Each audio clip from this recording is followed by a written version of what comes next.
جايبه لكم حته فكره في منتهى الجمال. هنستخدم ازايز الزيت الشكل ده.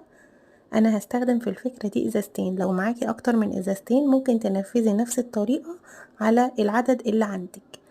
هنقطعها بالشكل ده بالقطر علشان اطلع الشكل اللي مرسوم على الازازه ده، اللي هو الشكل المايل ده. هناخد بقى الجزء اللي تحت وهنشيل اي ستيكر عليه، هيتشال معاكي بسهوله. لو هو ملزوق بغيره او من الانواع اللي هي بتبقى ملزوقه كده زي ورقه على غيره، حطيها في ميه سخنه الاول او شغلي عليها استشوار او سخنيها بولاعه على السريع من فوق الورقه، هتتشال معاكي بسهوله جدا.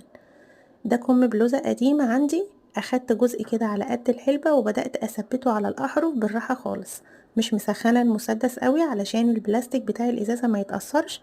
وبدات احط الشمع على البلوزه زي ما انتوا شايفين، مش على الازازه.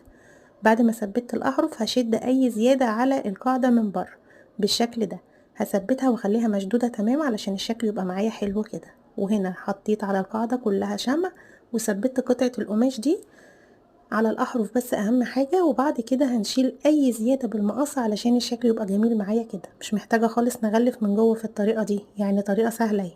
هنستخدم بقى اي شريط تزيين عريض كده، هنحط نص على الازازة وهنسيب نص زيادة لفوق علشان نثبته لجوه كده ويبقى الحرف متغلف معايا حلو.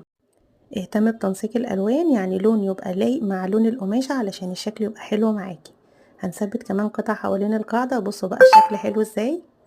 دي كده اتغلفت. عملت فيونكاية برضو لونها ابيض على الجزء ده كده، فرقت فعلا في الشكل. دي الازازة التانية عملتها بنفس الطريقة علشان اعمل طقم شكله حلو متناسق مع بعض. طقم منظمات هايل، مساحته حلوة جدا.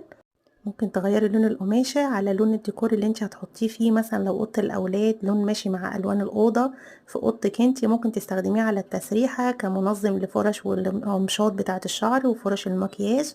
ممكن كمان تستخدميه في المطبخ لاي معالق جديده كده، طقم كده بتطلعيه للضيوف ولا حاجه تحطيه على جنب.